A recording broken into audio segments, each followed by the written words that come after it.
The HOA chainsawed down Nathan Cole's fruit trees, his last living memory of his late wife, without a single notice.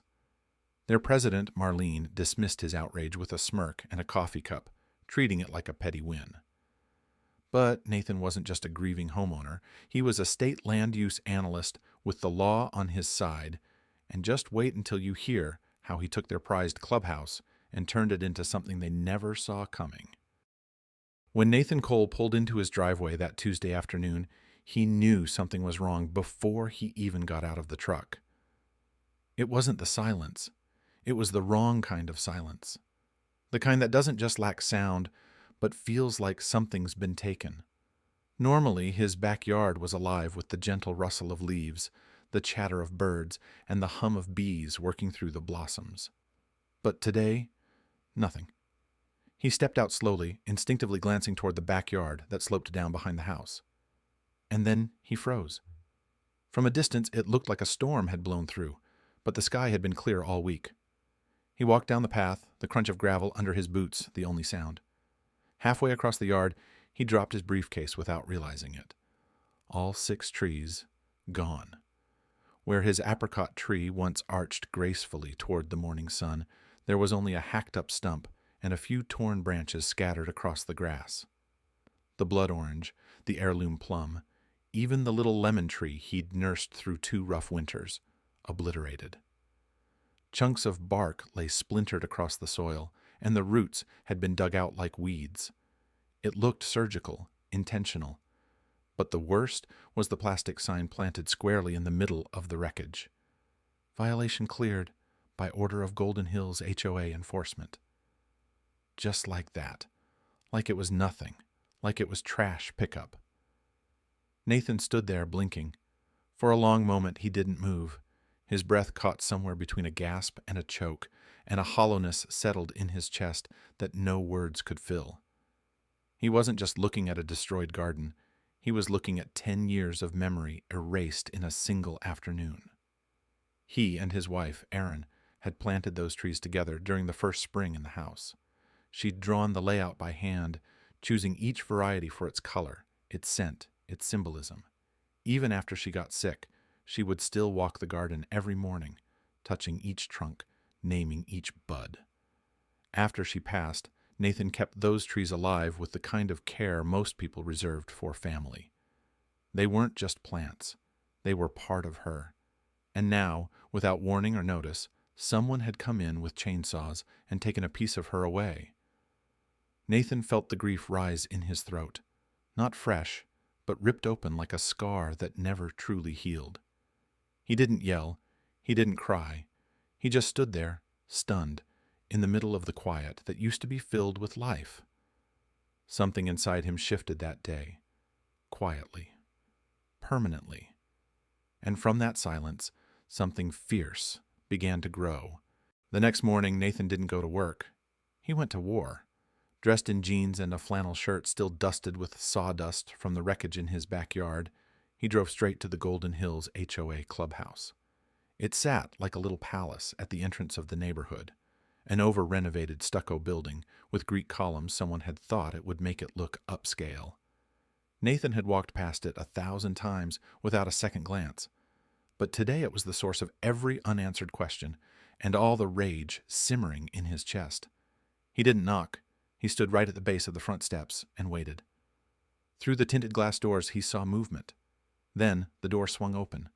Marlene Sandler descended the stairs like she was stepping onto a stage. She wore a blinding coral pantsuit and a wide smile that didn't reach her eyes. In one manicured hand, she held a venti Starbucks like a badge of office. Her heels clicked sharply on each concrete step, as if the world itself should listen. Before Nathan could get a full sentence out, she held up a hand, not to greet him, but to silence him. "Oh, you must be Mr. Cole," she said, voice syrupy and sharp all at once. "I figured you'd show up eventually." Nathan took a breath. Why were my trees cut down? Her smile barely faltered. "Fruit trees attract bugs," she said, as if she were reading from a script.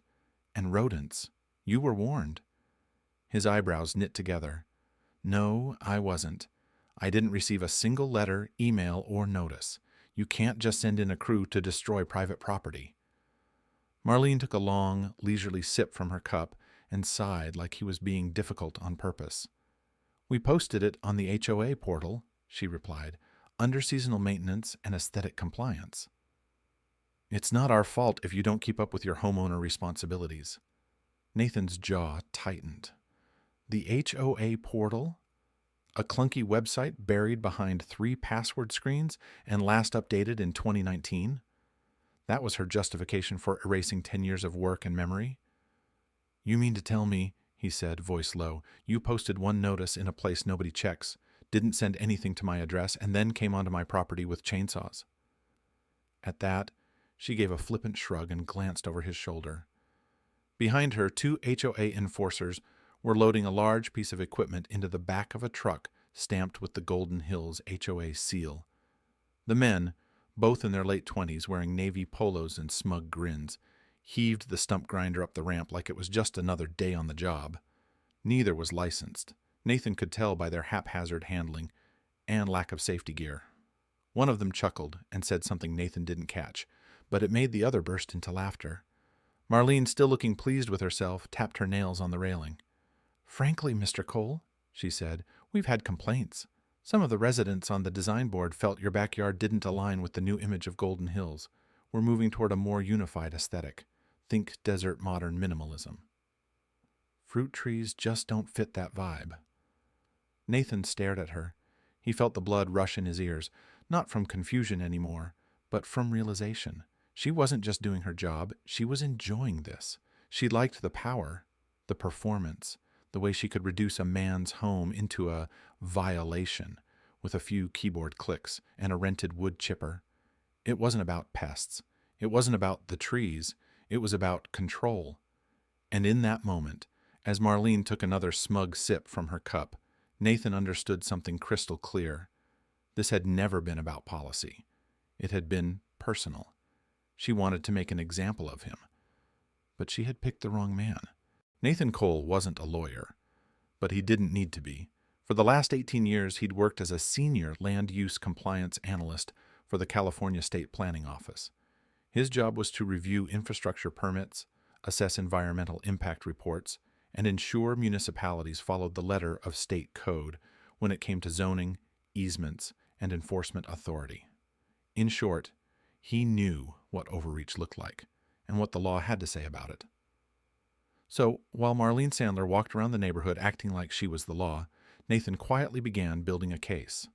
He started by pulling his own property records. Then he dug into the HOA's charter, its bylaws, and its public financial filings. He requested maintenance logs, vendor contracts, and service invoices. The more he found, the stranger it looked. The violation notice for his trees. There wasn't a single documented communication addressed to him. No certified letter, no dated email, no notice posted on his property, as required under State Code Section 403.12. And the so-called enforcement team that carried out the tree removal? Neither was bonded, licensed, nor registered with the state's contractor board. But the real turning point came during discovery, when Nathan's civil suit moved forward and the HOA was forced to provide internal documents. That's when the pieces clicked. For the last 3 years, Marlene and her small executive committee had been quietly funneling fines, collected from so-called aesthetic violations, into a discretionary fund labeled Community Improvement Allocation. On paper, it sounded like landscaping upgrades and clubhouse renovations. In reality, that fund was being used to cover payments on a second mortgage Marlene had taken out on the HOA clubhouse. Even more damning, her cousin, Evan Sandler, was the listing agent for over a dozen recent home flips in the neighborhood, many of which had previously belonged to families fined repeatedly by the HOA and encouraged to sell. Nathan's trees weren't just an isolated offense. They were part of a pattern, a coordinated effort to drive out homeowners who didn't fit Marlene's vision of Golden Hills. Families with gardens, veterans with flags, retirees with mobility ramps. Anyone who resisted the desert modern aesthetic got targeted.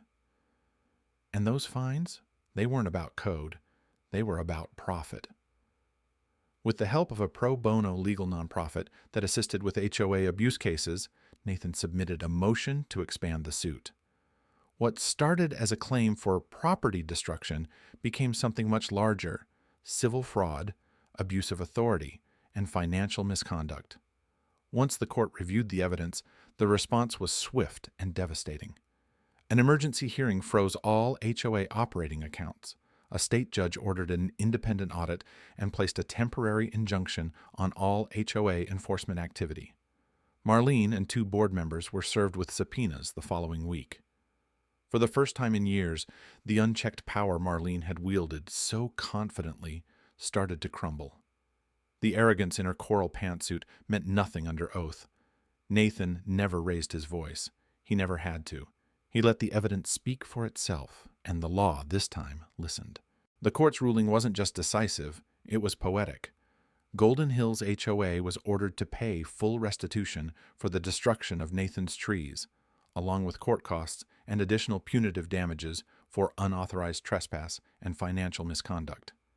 The sum totaled over $600,000. But there was a problem. Between frozen accounts, revoked vendor contracts, and the public scandal surrounding their mismanagement, the HOA's leadership didn't have the liquidity to meet the judgment.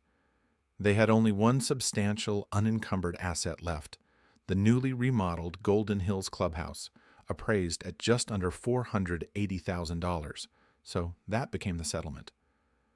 The building Marlene had poured so much community money into, the one she used to host exclusive board meetings, catered wine tastings, and restrictive design sessions, was now legally owned by the man she had tried to humiliate.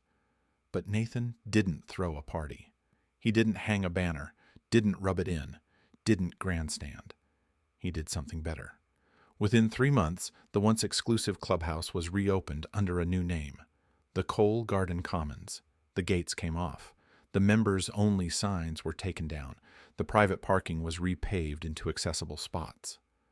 What had once been a fortress of control became a free-access community space, a hub for neighborhood classes, art workshops, after-school programs, and an open garden exchange where residents could trade seeds, cuttings, and stories without judgment.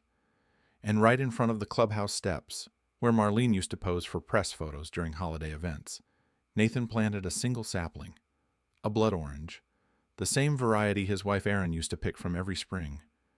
She always said they bloomed with color just when winter felt like it would never end. Now, the new tree stood in the sun, roots tucked in rich soil, sheltered by a wrought iron fence, symbolic, not restrictive. A promise that what was once taken had not been lost, only replanted. Marlene never returned to the clubhouse. After a formal investigation, she was forced to resign and barred from holding any HOA or administrative position for the next decade under local governance bylaws. The once unquestioned authority she wielded was gone. Her name was quietly removed from the bylaws, her influence erased like chalk in rain. Nathan never asked for apologies. He didn't need them. His justice came not through vengeance, but through renewal. What had started with destruction ended with growth, not just for him, but for the whole neighborhood. Because the best kind of justice doesn't shout. It takes root and stays.